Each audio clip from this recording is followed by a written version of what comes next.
এই ভিডিঅ'টো কেৱল শিক্ষাৰ বাবে আমি কোনো ধৰণৰ অনলাইন বা অফলাইন লটাৰী এই ভিডিঅ'ৰ জৰিয়তে প্ৰমোট কৰা নাই। নমস্কাৰ বন্ধুসকল, আকৌ এটা নতুন ভিডিঅ'লৈ মই আপোনালোকৰ মাজলৈ আহিছোঁ। আপোনালোকে চাই আছে মোৰ চেনেল মিষ্টাৰ টু। বন্ধুসকল, আপোনালোকে যদি মোৰ চেনেলত নতুনকৈ আহিছে তেনেহ'লে সকলোৱে মোৰ চেনেলটো ছাবস্ক্ৰাইব কৰি লওক আৰু লগতে ভিডিঅ'টো অলপো স্কিপ নকৰাকৈ চাই দিব, তেতিয়াহে কিন্তু আপোনালোকে সকলোখিনি কথা বুজি পাব।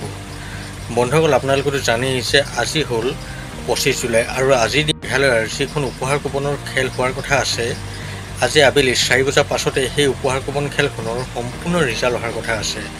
আপোনালোকে মোক কমেণ্ট কৰি সুধি আছিল যে এই খেলখনৰ আমি লাইভ কেনেদৰে চাব পাৰিম। বন্ধুসকল, মই আপোনালোকক এই ভিডিঅ'টোৰ ডেছক্ৰিপশ্যনত এটা লিংক দি দিছোঁ। আপোনালোকে সেই লিংকত গৈ ক্লিক কৰি মোৰ হোৱাটছএপ গ্ৰুপত সকলোৱে জইন কৰি ল'ব। যেতিয়া এই খেলখনৰ লাইভ আৰম্ভ হ'ব, মই তেতিয়া আপোনালোকক সেই গ্ৰুপতে এই খেলখনৰ সম্পূৰ্ণ লাইভৰ লিংক দি দিম আৰু আপোনালোকে গৈ মোৰ চেনেলত এই খেলখনৰ সম্পূৰ্ণ ৰিজাল্ট বা লাইভ চাব পাৰিব। গতিকে আপোনালোকে অতি সোনকালে মোৰ চেনেলটো ছাবস্ক্ৰাইব কৰি মোৰ এই হোৱাটছএপ গ্ৰুপটো সকলোৱে জইন কৰি লওক। বন্ধুসকল, আপোনালোকে হয়তো ভালদৰে বুজি পালে যে এই লটাৰী খেলখনৰ লাইভ বা ৰিজাল্ট আপোনালোকে কেনেদৰে চাব পাৰিব। বন্ধুসকল, ভিডিঅ'টো আৰু বেছি দীঘলীয়া নকৰোঁ। ভিডিঅ'টো চাই ভাল পালে মোৰ চেনেলটো ছাবস্ক্ৰাইব কৰি ভিডিঅ'টো লাইক এটা কমেণ্ট কৰি দিব। লগ পাম অন্য এটা ভিডিঅ'ৰ সৈতে। এতিয়ালৈ দেখোন বাই।